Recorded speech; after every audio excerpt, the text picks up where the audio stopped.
95% of those who made those. Thank you, Mr. President, distinguished colleagues. Mr. President, I rise to empathize with the people of AGATU, just as it reminds me of what is happening across states of the nation, from Plateau to Zamfara to Katsina and many other states. The attacks, violent attacks on communities, and the situation in the country is what I describe as the audacity of impunity. Because the nation is already sliding into the Hobbesian state, where life is brutish, short, and nasty. Mr. President, the brutality and mendacity with which these people undertake attacks on our communities, rooting out whole communities, displacing communities, is alarming. And the sophistication of the arms that they use is something that is mind-boggling. And where we are now is such that the entire nation is in a state of insecurity. And Mr. President, what you have said for this Senate to convocate a security summit, there's no better time for it than now. And I want to say, Mr. President, that along with the AGATU people, what is happening is that there are many of the people that are still in displacement following these attacks across the nation. And what is important, particularly in this rainy season, is to begin to look at ways in which the displaced persons and communities can be resettled.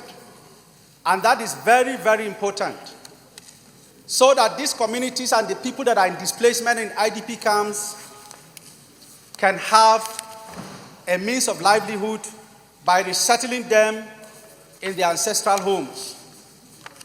I therefore wish to support this motion and all the prayers therein, and to particularly say that we should immediately, in line with what you have already said concerning the security summit, look at ways to convoke it as soon as possible. Thank you, Mr. President.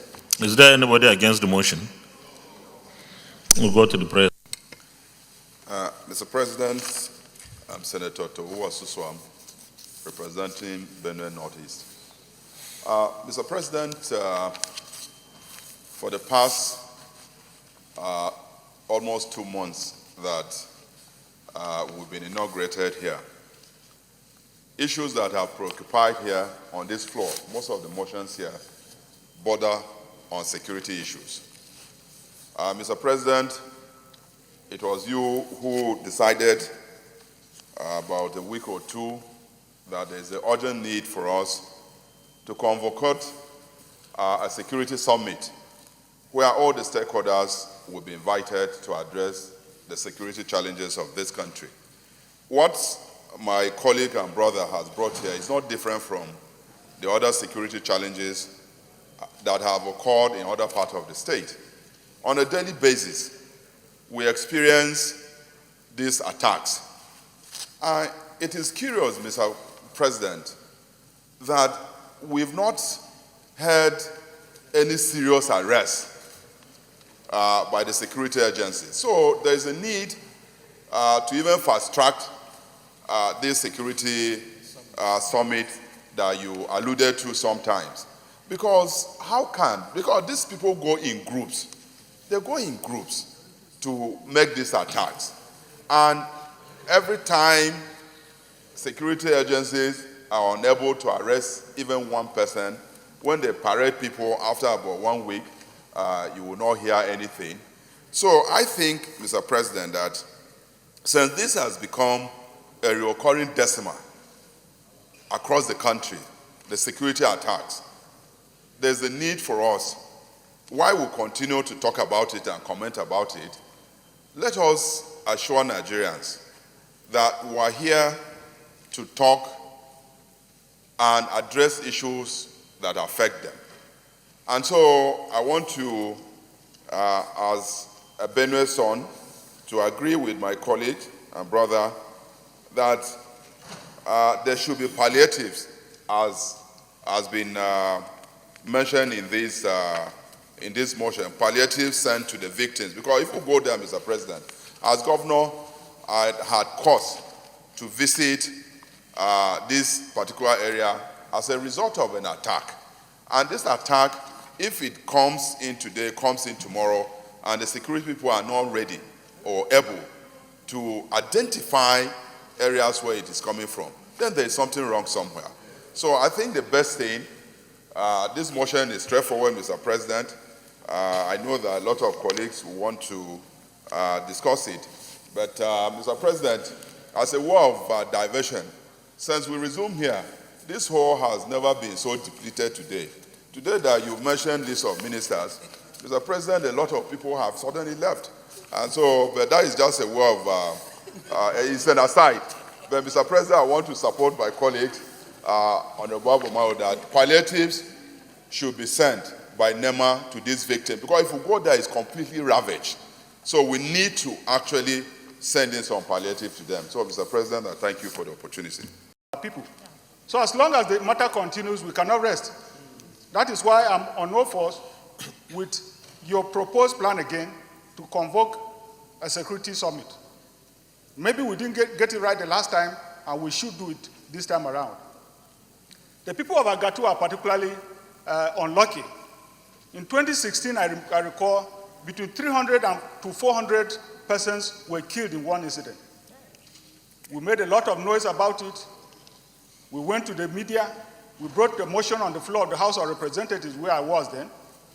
Everything that could be done was done to draw attention to the problems. Well, to be fair, for some time, it appeared to have abated in AGATU, but other areas of Benue took their own share. Because when it comes to matters of insecurity in this country, I've discovered that federal character is faithfully obeyed.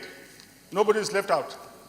And so, as long as we have the constitutional mandate to look out for the welfare and security of our people, we cannot rest until that is done.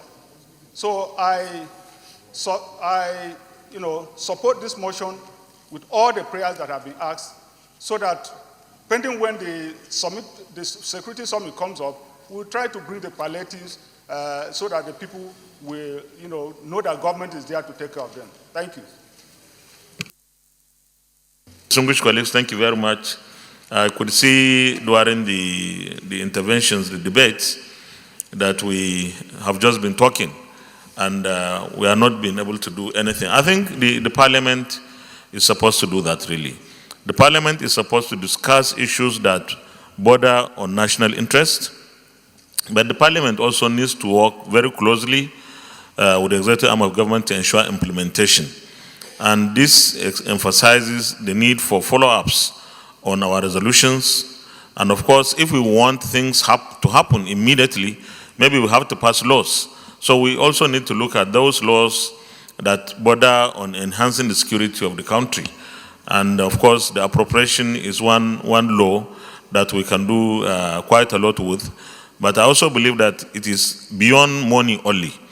The nature, the structure, and the architecture of the security agencies today tell us that there is need for review of the way they operate and the way they relate.